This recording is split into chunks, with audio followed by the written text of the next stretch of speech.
অনেকেরই মনে প্রশ্ন থাকে যে ডায়াবেটিস কয় রকম, কেন হয়? প্রধানত টাইপ 1, টাইপ 2, গর্ভকালীন ডায়াবেটিস এবং বিশেষ ধরনের ডায়াবেটিস এই 4টা ভাগে ভাগ করা হয়ে থাকে। এখন টাইপ 1 ডায়াবেটিস হলো যদি কোনো মানুষের শরীরে কোনো কারণে প্যানক্রিয়াস বা অগ্ন্যাশয়ে বিটা কোষগুলো দ্রুত ধ্বংস হয়ে যায়, প্রধানত অটো ইমিউনিটির কারণে হয়। তাহলে শরীর থেকে দ্রুত ইনসুলিন উৎপাদন বন্ধ হয়ে যায় এবং অতি দ্রুত রক্তের গ্লুকোজ বেড়ে যায়। এটি কিন্তু বাংলাদেশের মানুষদের প্রধানতম ডায়াবেটিসের ধরন নয়, কিন্তু এদের অতি দ্রুত যখনই রোগটি ধরা পড়বে তখনই কিন্তু ইনসুলিন দিয়ে চিকিৎসা করতে হবে। মানে এরা ইনসুলিন ডিপেন্ডেন্ট টাইপ ডায়াবেটিস। পৃথিবীর অনেক দেশে টাইপ 1 ডায়াবেটিসের রোগীর সংখ্যা যথেষ্ট বেশি। বাংলাদেশে এখন পর্যন্ত ধারণা করা হচ্ছে যে 9,000-এর মতো টাইপ 1 ডায়াবেটিসের রোগী থাকতে পারে এবং এটি প্রধানত অল্প বয়সের মানুষদেরই হয়ে থাকে। কিন্তু এর অর্থ এই না যে বেশি বয়সে হতে পারে না, বেশি বয়সেও হয়। আর টাইপ 1 ডায়াবেটিসের রোগীদের সাধারণত যাদের থাকে অনেকেরই কিন্তু বংশের অন্য কারো নাও থাকতে পারে। আর এরা যে ধরনের লক্ষণ নিয়ে উপস্থাপিত হয়, ডায়াবেটিসের একদম ক্লাসিক্যাল লক্ষণ বলতে যেগুলো বোঝায় সেগুলো কিন্তু সবসময়ই টাইপ 1 ডায়াবেটিসের ক্ষেত্রে উপস্থিত থাকে। টাইপ 2 ডায়াবেটিস হলো বাংলাদেশের মানুষের কিন্তু প্রধানতম সমস্যা। আমাদের দেশে এখন প্রায় 2 কোটির কাছাকাছি টাইপ 2 ডায়াবেটিসের রোগী আছে। টাইপ 2 ডায়াবেটিস কেন হয়?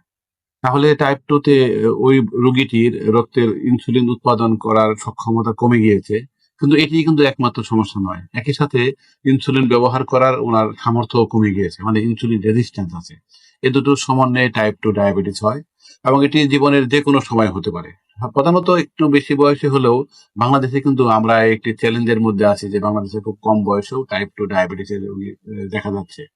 আর টাইপ 2 ডায়াবেটিসের রোগীদের সহসা লক্ষণ দেখা না দিতে পারে। সেজন্য কিন্তু রোগটি ধরা পড়তে লম্বা সময় লাগে। তাহলে আমাদেরকে কিন্তু সতর্ক থাকতে হবে। শুধু লক্ষণের জন্য নয়। আমাদের যেহেতু বাংলাদেশের মানুষদের ঝুঁকি অন্য অনেক দেশের মানুষের তুলনায় বেশি, তাহলে আমাদেরকে দ্রুত পরীক্ষা করে আমার অবস্থান জেনে নিতে হবে যে আমি ডায়াবেটিসে ঢুকে গিয়েছি অথবা প্রি ডায়াবেটিসও থাকতে পারি। প্রি ডায়াবেটিস হলো যে রক্তের গ্লুকোজ স্বাভাবিকের চেয়ে একটু উপরে কিন্তু ডায়াবেটিসের লেভেলের চেয়ে একটু নিচে, সেটাও কিন্তু এরা পরবর্তীতে টাইপ 2 তে রূপান্তরিত হয়। অনেকগুলো ঝুঁকিপূর্ণ কারণ আছে যে জন্য টাইপ 2 রোগীর সংখ্যা বাংলাদেশে বেড়ে যাচ্ছে। এর মধ্যে একটি জেনেটিক ত্রুটি আছে, আমাদের খাদ্যাভ্যাস, জীবনযাপন। বিশেষ করে দিন দিন আমরা কম শারীরিক পরিশ্রমে অভ্যস্ত হয়ে যাচ্ছি।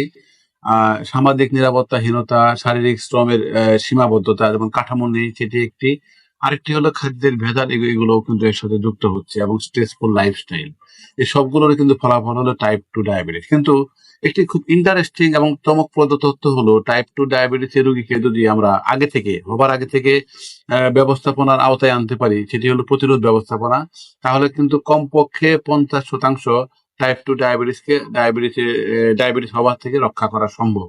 সেটি কিন্তু আমাদের জন্য একটা বিশাল বড় সুসংবাদ বটে। আর সেটি যদি আমরা করতে পারি আমাদের জন্য খুব ভালো হবে।